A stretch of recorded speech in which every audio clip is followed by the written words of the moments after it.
Microsoft sells you decals. The PlayStation Q has a name and a price. And it's the end of an era. All this and more on Game Rivals.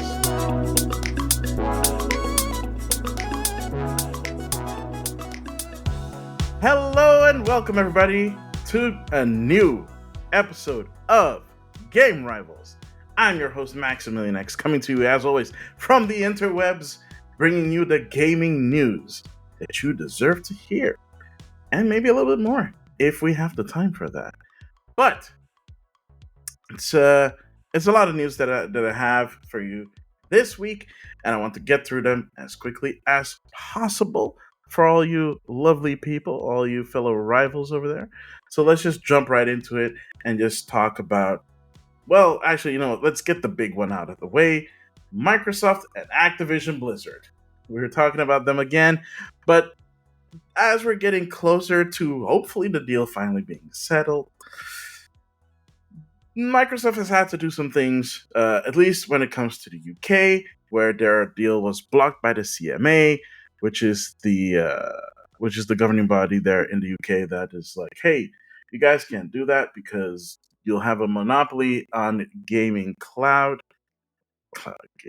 cloud gaming services, which I guess mostly because of the whole, like, if they fold in the Activision Blizzard, I wanted to say portfolio. Yeah, portfolio. Yeah. So basically, the whole Activision Blizzard library being a part of Game Pass and being a part of Xbox Cloud Gaming would be seen as a monopoly by them. So naturally, after the whole FDA thing, FCC deal not working out, and Microsoft getting the go ahead essentially from the courts to move on with the acquisition. They still had to work out some things in the UK with the CMA, and that seems hopefully for them to come to a head where they have struck a deal with another game company to take over the Activision Blizzard license for specifically streaming games on the cloud in the UK. And we're talking about Ubisoft in this case. So Ubisoft is going to buy the rights to Activision Blizzard's gaming library in the UK, specifically for streaming the games in the UK. Now, I don't remember when Ubisoft had a cloud streaming service, but suffice to say, if they're gonna do this, they probably have something in the works. Probably piggybacking off Ubisoft Plus, of course.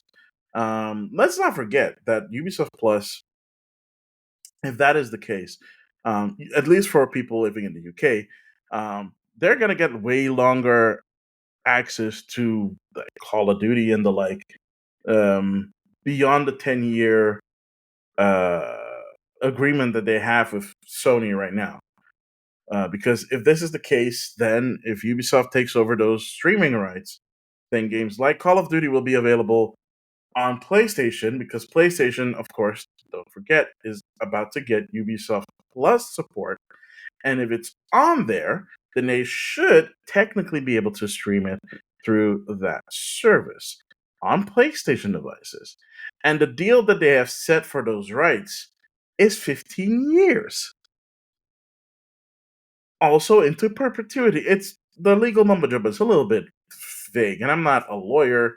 I don't pretend to be one. I just play one in a video game called Phoenix Wright. No, I'm not Phoenix Wright, but you know what I mean. I play anybody that plays a Phoenix Wright game is Phoenix Wright. That's what I mean. But pertaining to this, if this goes through and the CMA agrees that this is enough of a separation from Microsoft and Activision in terms of at least cloud gaming, then they're done. That's it. Um, then by October, I want to say October 18th. Yeah. Um, we'll probably hear that the deal's done and that come probably effectively immediately. Um, Microsoft will own Activision Blizzard, or they do set a time for end date for it specifically to have the deal like done. We'll find out about that too as well, which is, I guess, good for Microsoft and good for Ubisoft. Uh, Honestly, I think they're the bigger winners out of this one than Microsoft is. But then again, it's just for the cloud streaming rights, not for anything else. So yeah, Microsoft's still the big winner out of this one, and one step closer to becoming a gaming monopoly. Oh, that is so not that. Mm, did not enjoy saying that one bit. Oh boy. Uh, we'll see. We'll see. I don't know if that's gonna be a thing, but considering that, um, at least like places like the CMA took it seriously, and the FTC to a certain degree took it seriously. Um, Honestly, I think they were just like trying to get some clout. I don't know what the FTC tried to do by trying to pretend to block it, even though they did not put up a good fight in the end. Um, but speaking of putting up a good fight in the end, apparently, Starfield, the next big game from Bethesda, um, got leaked early. So when I say got leaked early, I'm of course talking about physical copies of the game because the game's already open for preload. So if you have an Xbox Series or I think the preload for PC should also be now. Um, by the time you're listening to this, by the time you're listening to this, if you're listening to it on the day that it dropped, first of all, thank you. Second of all, you're if you pre-ordered the game, you're days away from playing Starfield. If you didn't pre-order the game, or if you're playing it through Game Pass, you're a little over a week away from playing the game. So it's not like, there's a big difference, kind of, sort of, but not really. It's a single player game, so it doesn't really matter if you're getting it earlier or later. It just means that if you pre-ordered it and if you're a streamer, you have clout. Um, so yeah, I do not have the time for that. So bye bye clout. But I will be checking out people streaming it and checking it out a little bit, not too much because I do want to experience it myself. I already have it preloaded on my Series X S. Sorry, I don't have a Series X. I don't have that kind of money. Uh, and yeah, so I am cautiously optimistic for this. Kind of like I'm cautiously optimistic for the live action One Piece show. But yeah, um, it got leaked, and someone tried to.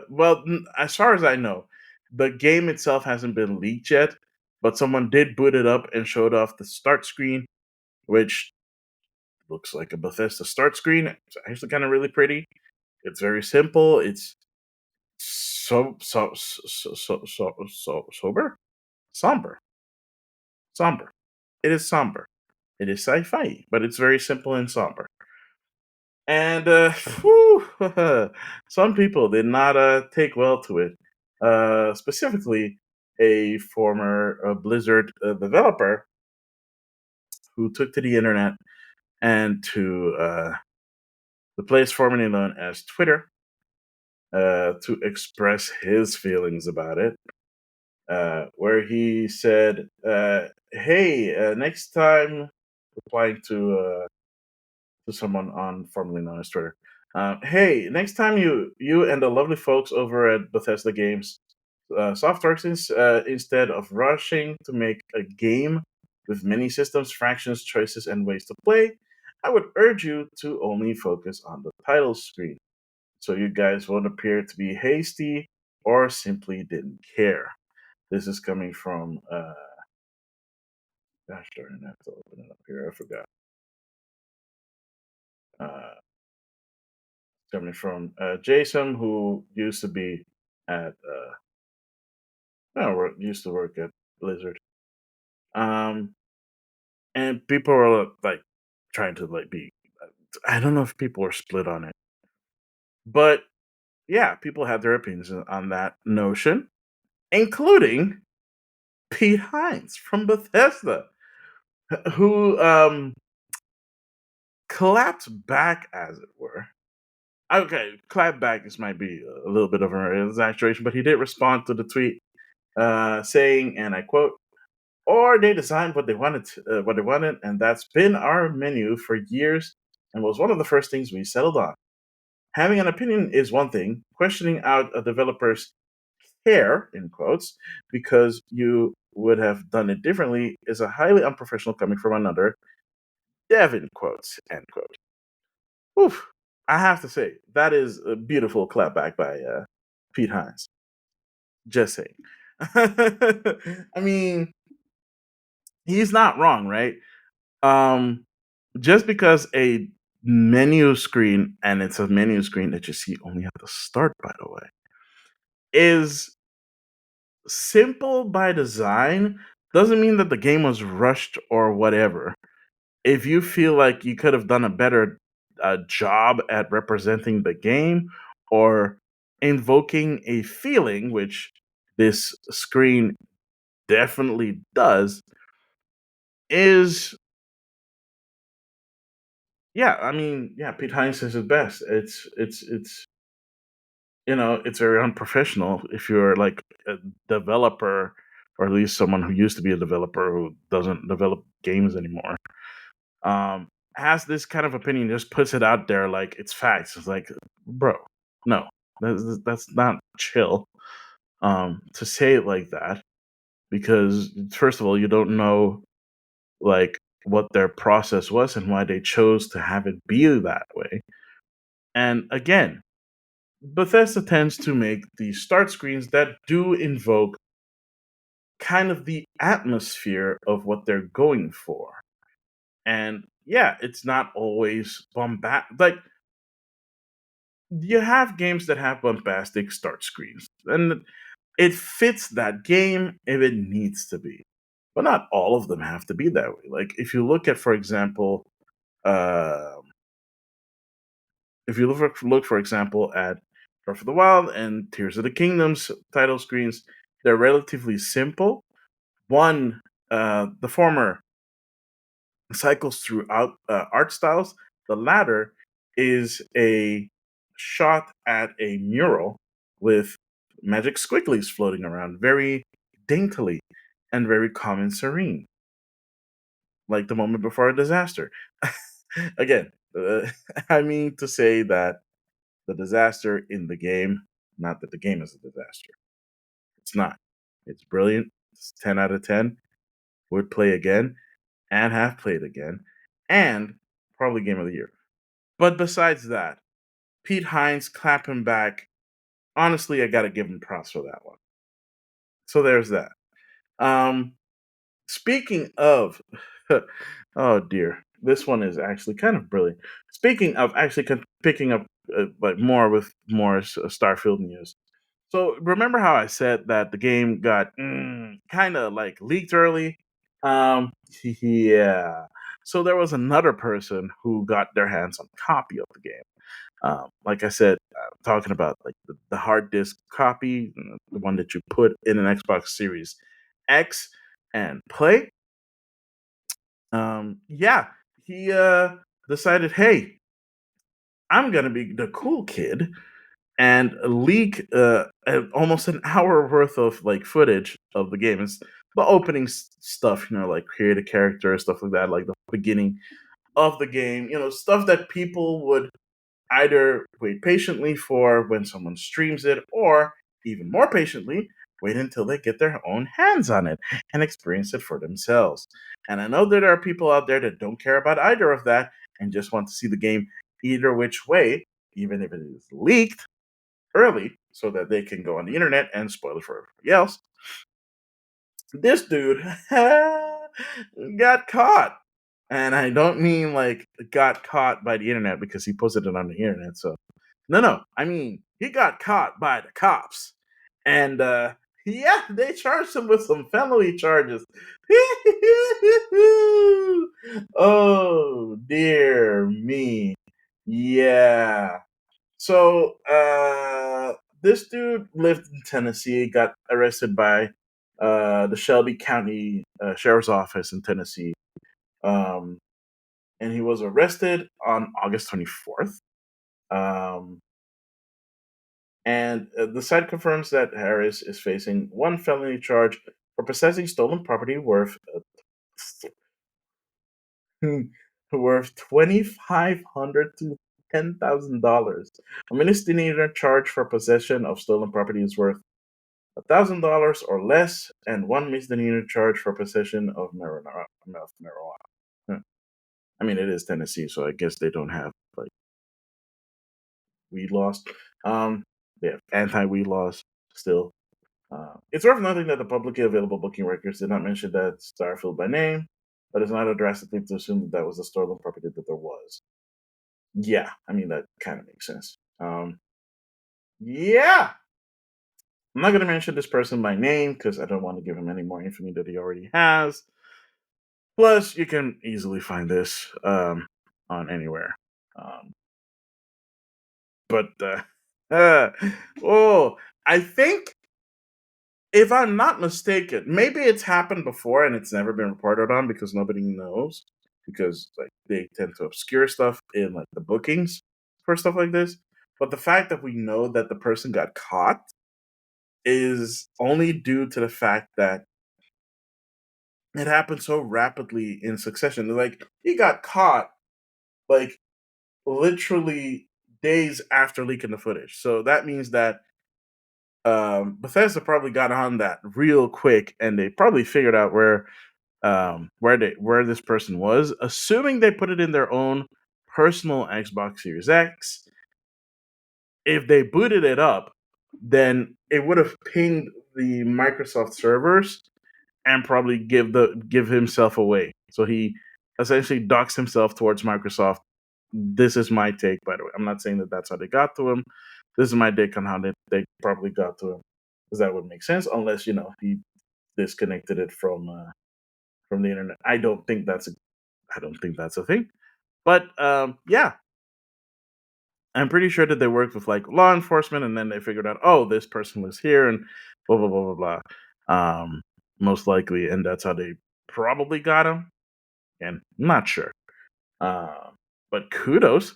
I think this is the first time anybody's been caught with hot items. When I say hot, I mean like stolen goods. Uh, so that sucks for him. Uh, remember, rivals, crime does not pay unless it's in a video game. Then it's okay. Pretend, good, real, bad. Oh my gosh, that makes it sound like I'm not even doing it seriously, but I am 100% serious on that. Speaking of being 100% serious, you know who's also a very serious person, a very serious individual? The president of Nintendo, Shintaro Furukawa, who recently had an interview with the NHK, and parts of it got translated, and we had privy to have these translated parts.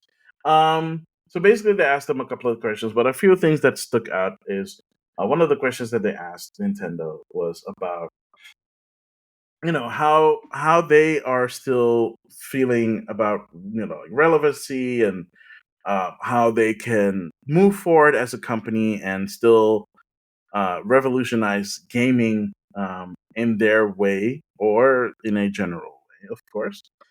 Um, and yeah, basically, he answered thusly, in quote, "While there's no particular technology we are focusing on at the moment, we are we are conducting research on a variety of new technologies.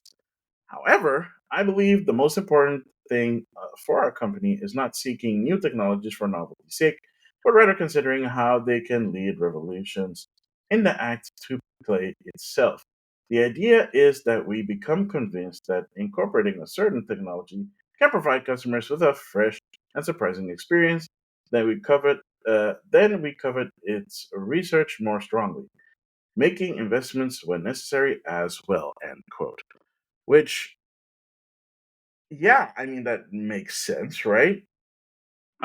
Especially considering, Nintendo's history when it comes to doing like making their consoles and thinking about things, and like they again are not trend followers, because if they were trend followers, then we'd have a box sitting next besides our Xbox and our PlayStation box, and being like beaming like 4K like resolution, like going all apes and bananas over ray tracing and all that jazz. And not to say that those are bad things, just saying that that doesn't necessarily make a game good or fun. So him reiterating on the fact that do do they do their research, and they tend to latch on the stuff that they find interesting, regardless of if it's like super duper future tech or not, says a lot. So that's great to hear. Another thing that he was asked about, is of course pertaining to stuff like the success of the Super Mario Brothers movie, and like Super Nintendo World opening up and that being a thing. And yeah, like what is their strategy going forward? And Furukawa-san explained that they have to put things out that people want, because that is the focus for them. They're not looking at it as, oh, we're competing with Xbox and like PlayStation. They're looking at it as that combat their real rivals their real rivals is the entertainment industry, and basically anything that is taking your time off from entertainment, which is not playing a Nintendo hardware, or being like or doing anything associated with Nintendo, like for example going to the movies and watching a Nintendo pictures movie, or going to the theme park. So to that, he responded as follows, and quote: "We always keep in mind that if we do not keep putting out things that people truly want, they'll get bored of us. Right now, there are various forms of entertainment besides video games. I believe that making people want to spend their precious time on video games, and Nintendo games no less, is a very harsh battle. We approach everything we have while resolved. Ugh. We approach everything while resolved to the fact that any time people may start thinking they don't need Nintendo games anymore." End quote. Which is true. I mean, it's pretty much true for any other gaming company out there, right? I mean, just look at how people look at Xbox over the past couple of years, and being all like, oh, Xbox barely has any if at all exclusives. And to a certain degree that was true. And it still is, because again, they haven't released a lot of exclusives over the past, I want to say 5 years. Compared to like Sony, compared to Nintendo, and even Nintendo's output, let's be real, has also slowed down since they entered the HD space. They'll have years where they put out a lot of games, but they'll also have years where they put out barely any games. And to be fair, this year seemed like it would have been one of those years. And then they announced a whole bunch of games coming out in the second half of this year that people did not know about at all, which was very beautiful, and are looking forward to. So yeah, so even Nintendo has been able to keep up with it. Um, no matter how you look at it and think about it and slice it, they've been able to keep up.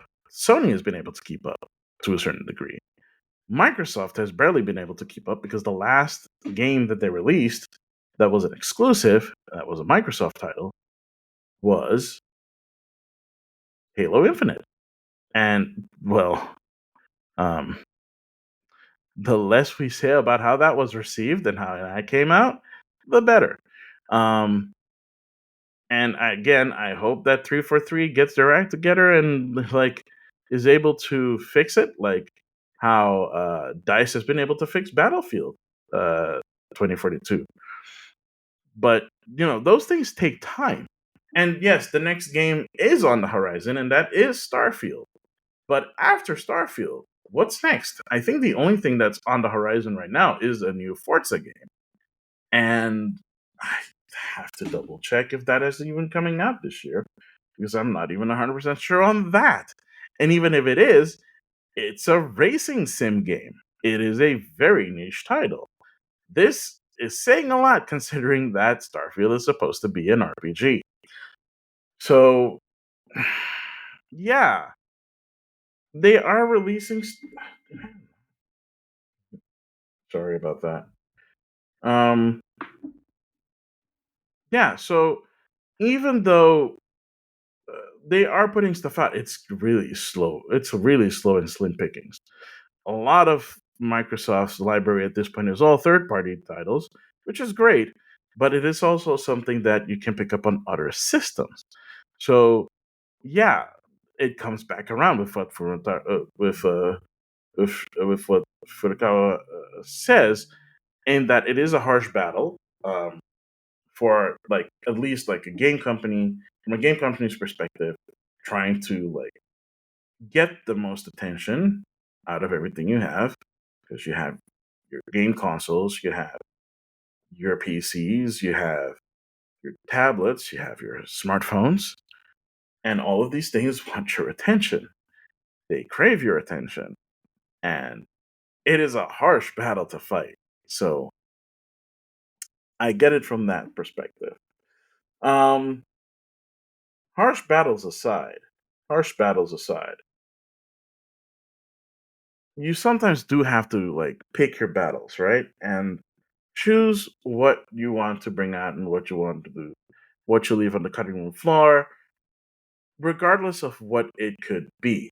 And in this case, Ubisoft reported on this a while ago that they canceled a in development sequel to Immortals Phoenix Rising, which just got abruptly canceled to refocus their efforts on the Assassin's Creed franchise, and the like.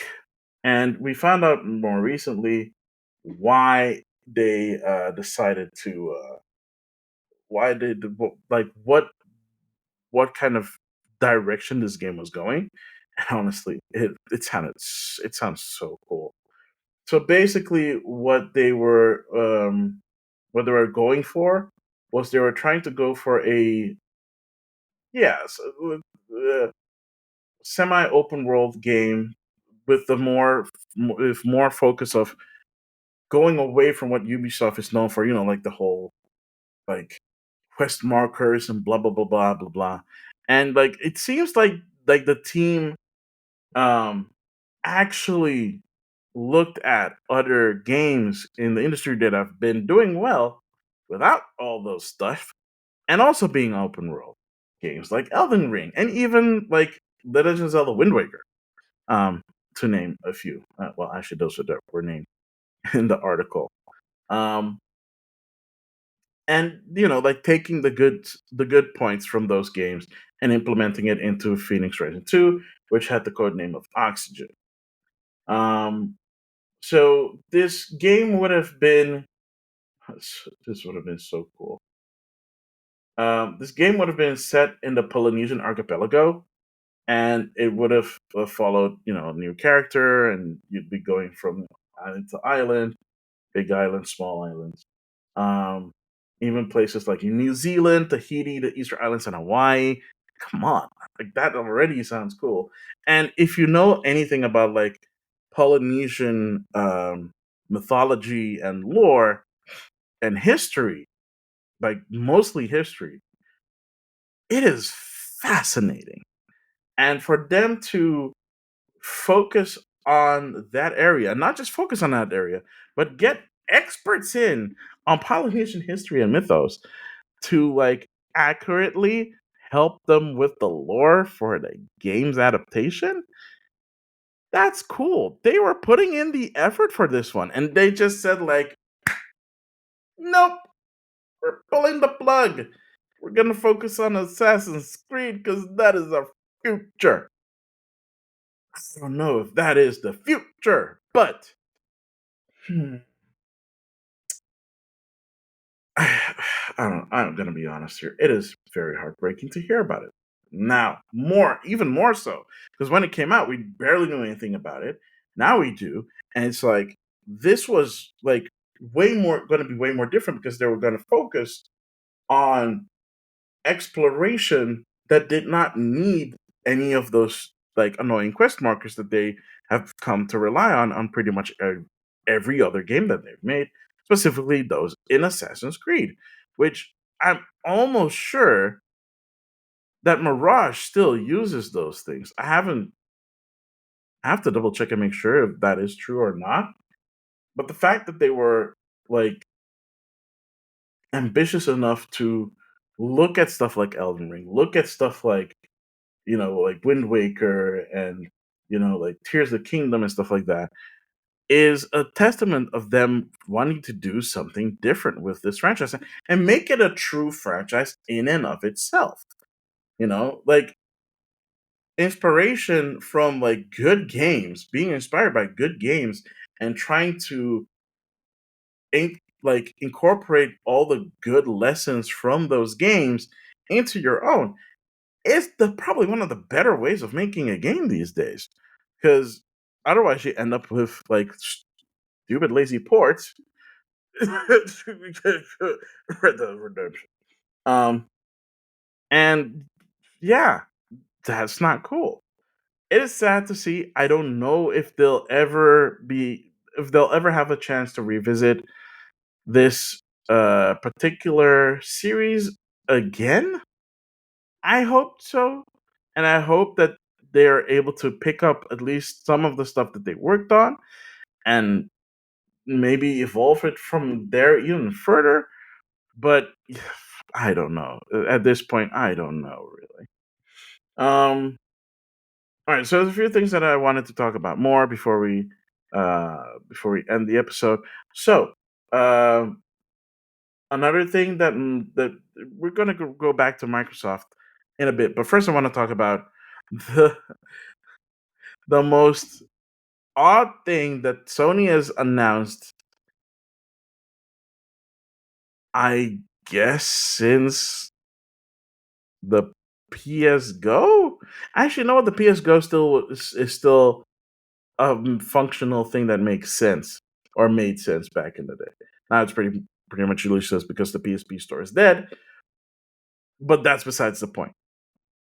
What is the point is that our little Project Q that they showed off earlier in the year finally has a proper name and a price point. Still no date though. Um, I'm assuming it's coming out this year. I'm not 100% sure. Um, but it has a name and we know a bit more about how it works. And Project Q is now known as PlayStation Portable.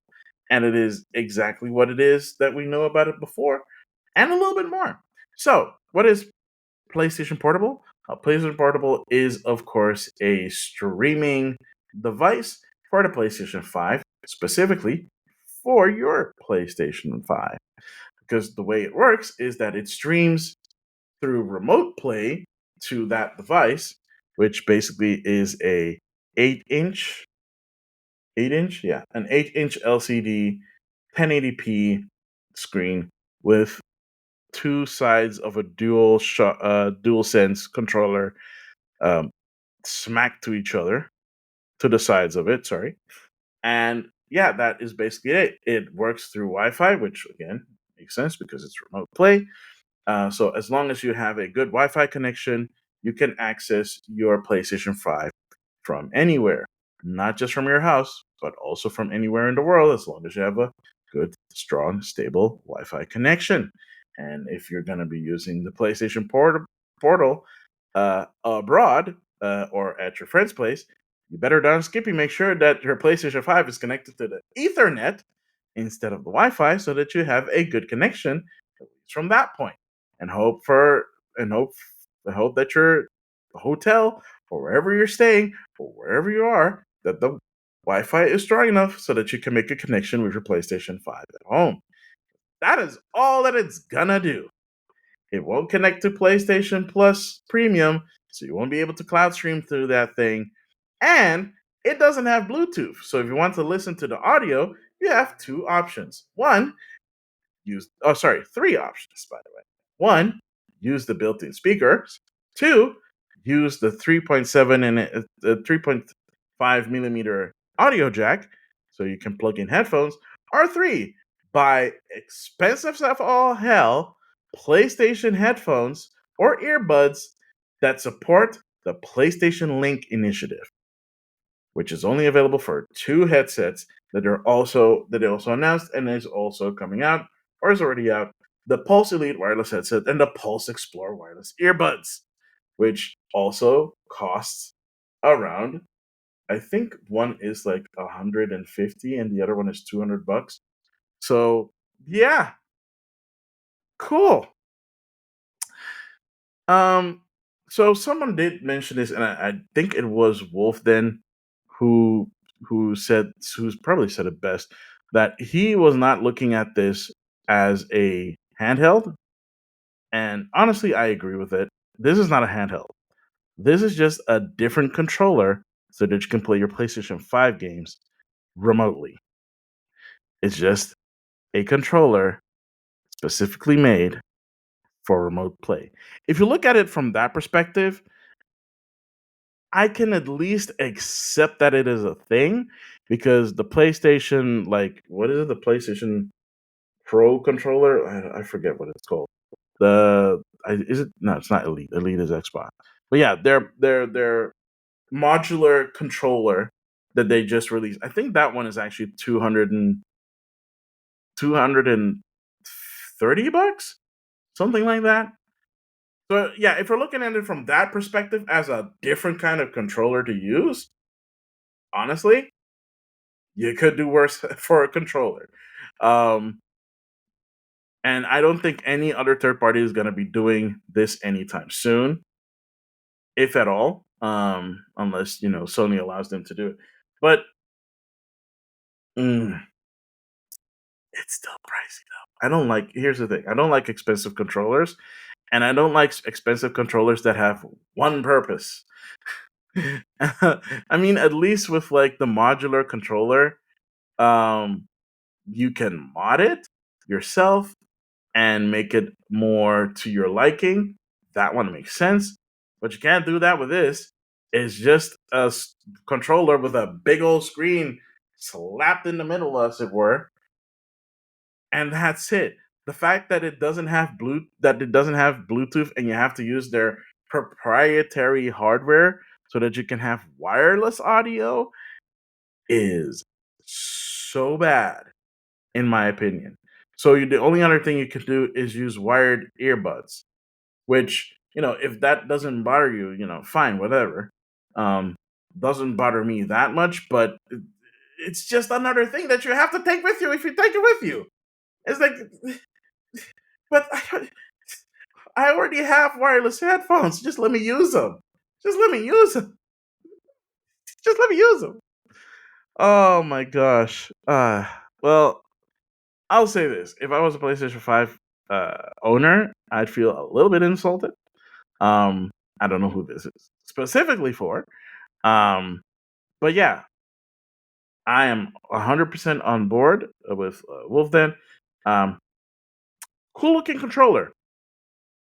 I'm not sure it's for everybody, but I'm pretty sure it's for somebody. Um, Speaking of, it's probably for somebody.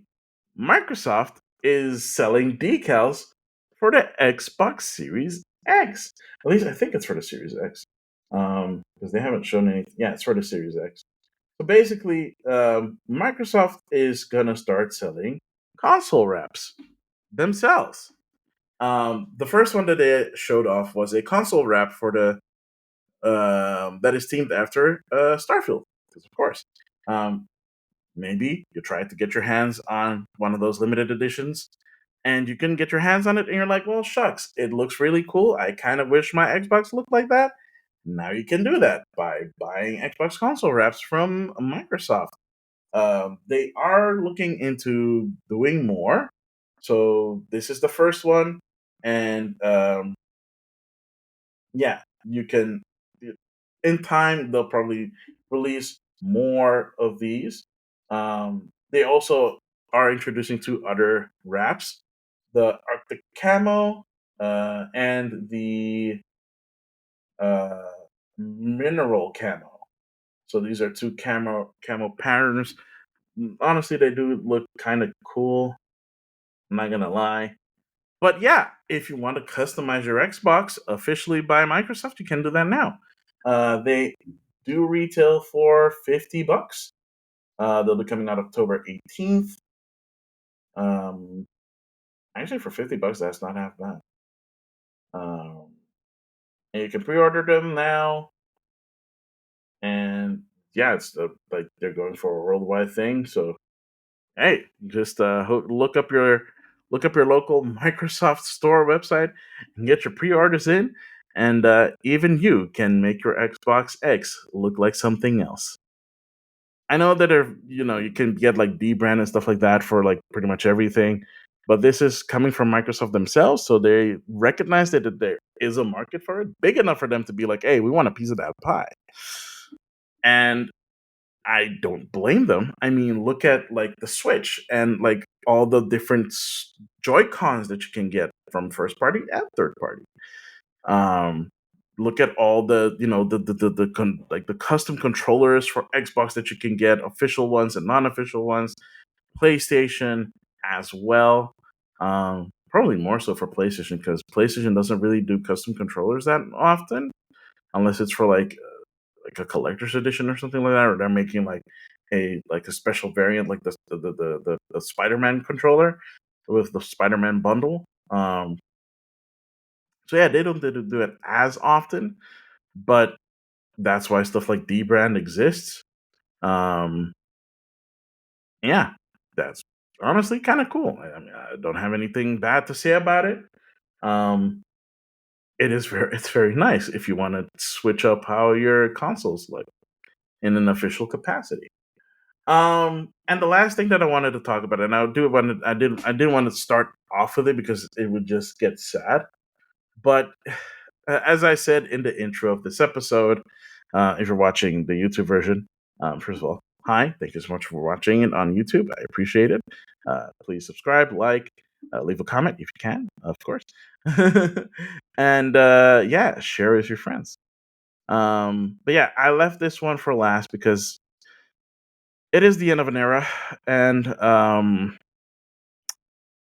Nintendo recently announced on their socials that Charles Martinet, as of now, won't be voicing Mario or any other Nintendo characters in any Nintendo games again. Effectively retiring Charles Martinet from the role of Mario, Luigi, Waluigi, Wario.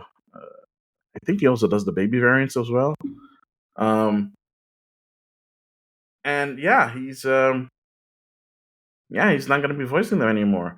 They have effectively promoted him to Mario Ambassador, so it's not like he does not deal with the company anymore, but he will still be a part. It will still be like a part of Nintendo as Mario Ambassador, spreading the word of Mario, as it were, for Nintendo on Nintendo's behalf. They haven't really explained what that means, but I'm assuming it's what he's always done, which is go on tours, meet fans, and of course saying his iconic lines, and just interacting with with the community. Um, and it's crazy, right? Because he's been the voice of Mario for a long time.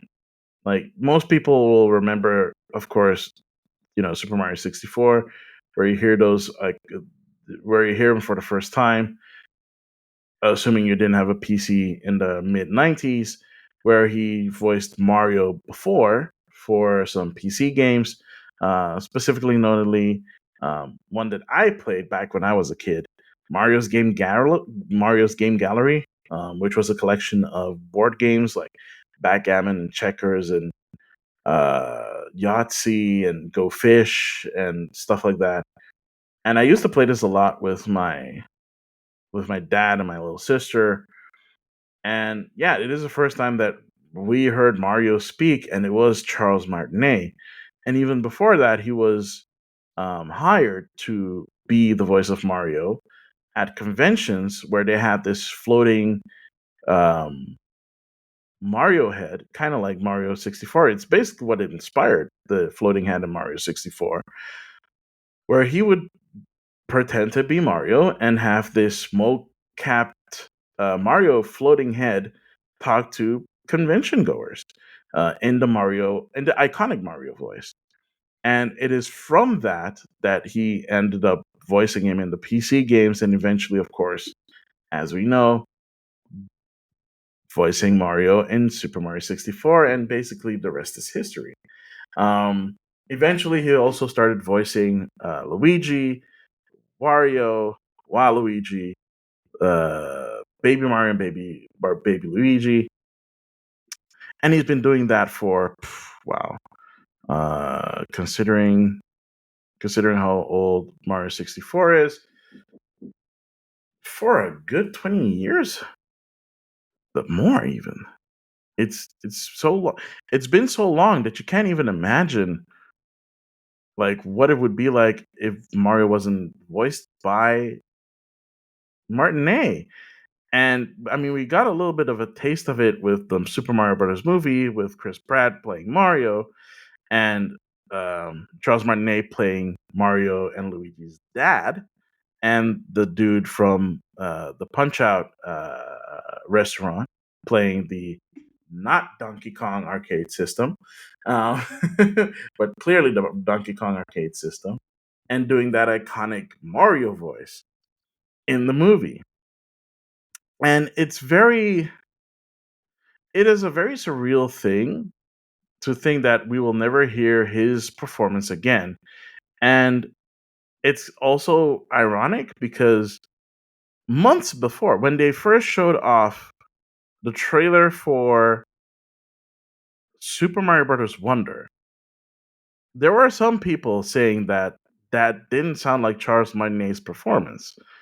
And I was pretty skeptical. I mean, he sounded a little bit different, but you know, people age, people's voice change when they age. No matter how good of a voice actor you are, you're going to notice that their voice has changed, even if it is subtle.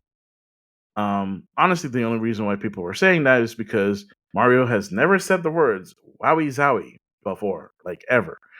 And yeah, I will give them that. Mario has never said "wowie zowie" before because he always says "wahoo, let's go, yahoo! Thank you so much for playing my game, wahoo!" And stuff like that. And yeah, that people were able to pick it up from that is crazy because Nintendo then later came out and confirmed, yeah, that was not Charles Martinet. Someone else is voicing Mario. And we don't know who this person is, and we don't know who are the other people that are going to be voicing characters that he voiced for Nintendo yet. But in the statement that they released, they did say that they were going to have a special video message from both Charles Martinet and Shigeru Miyamoto, addressing the matter further. I'm assuming this will be closer to the launch of Super Mario Bros. Wonder. Well, they'll probably talk about the history of how Charles Martinet got the part and talk about like how it's been for him and his relationship with Nintendo and Miyamoto, and maybe even introducing the new voice of Mario or something like that. I don't know what they're going to do. This is uncharted territory in terms of the gaming world. We've had a lot of different voice actors voicing iconic characters. Like if you look at something like, say, Sonic, he's been voiced by, I want to say, at least four different voice actors in the past 20 years. And I'm not even talking about like animated properties. I'm just strictly talking about the video games. And um yeah, I mean it's crazy, right?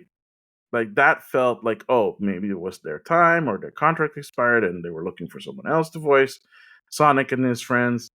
Um but with Nintendo, they always stuck with Charles Martinet. His performance is iconic. The voice was iconic. And now we're gonna have someone who's essentially doing a similar job, but maybe putting their own spin on it just enough. So, but still adhering to the iconic, oh, it's a me, Mario, kind of, the vibe and the cadence. But of course, it's not going to be 100%, like Charles Martinet's performance because it isn't Charles. Um, it's crazy. I mean, he's been in so many different games. I'm not even talking about mainline Mario games. It's the new Super Mario Bros. Series. It's the Mario and Luigi RPGs. It's the sports games, Mario Kart. Uh, it's doing special messages for like like special occasions and stuff like that. And we're not going to hear his performance again. He's still going to be around, but he doesn't have to like go into a booth and belt out, "It's a me, Mario. Welcome to Super Mario Odyssey." Wahoo! He doesn't have to do that anymore. And I'm sure that he feels also bittersweet about that. I don't know. But he did leave a message on his, like former site known as Twitter, and thanking the fans for supporting him for all those years. And wow, it's just crazy. I don't think I don't think part of me always assumed that he would do this forever, even though I know that that's technically impossible. And it sounds very childish, right? To think that someone can do something for forever.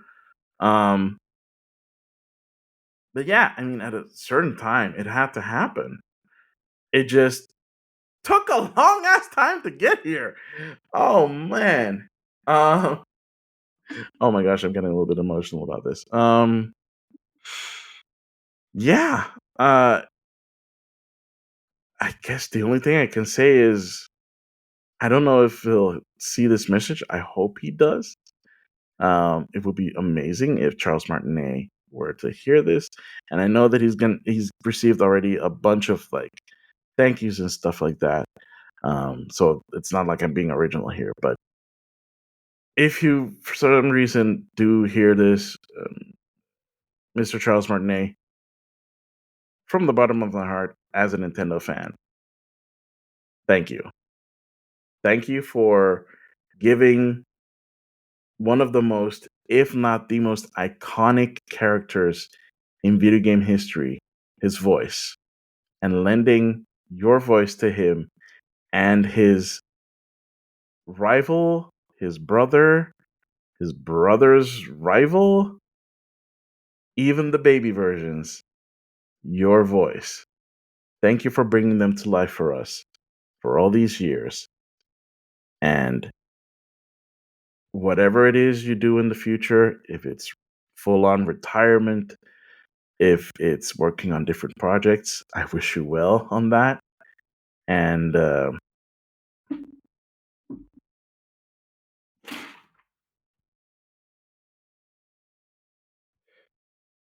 all I can say is thank you so much for voicing our favorite character. Wahoo! And with that, ladies and gentlemen, rivals, we have come to the end of a very interesting episode of Game Rivals. If you're watching on YouTube, thank you so much for watching. As always, I appreciate you. Appreciate you even more if you again don't forget to hit the subscribe button, click on the like if you like the episode, and leave a comment. That helps with the discoverability. Um, I've been seeing that more and more people are starting to actually look at the episode for longer. So hopefully, people do actually get to the end and see this message. Thank you so much. I appreciate it. Um, as I've stated before in previous episodes, still looking for other co hosts to join me on this bi weekly adventure. So if you do know anybody or if you think you're interested in joining, I would appreciate it. Just, you can always find me on Instagram, which is at Maximilian underscore X. You can also find me on uh, TikTok, which is also at Maximilian underscore X, or you can find me on YouTube, which is also at Maximilian underscore X. You can also send me an email to gamerivalsfeedback@gmail.com. And you can also find me here. Um, and of course, if you're listening to the podcast or you want to listen to the podcast, we're on pretty much every podcasting service, from Apple Podcasts to Google Podcasts, Overcast, Stitcher, Pocket Cast, you name it, we're probably there. And with that said, um, I have been and always will be Maximilian X, and I'll see all of you beautiful rivals next time. Later. Woohoo!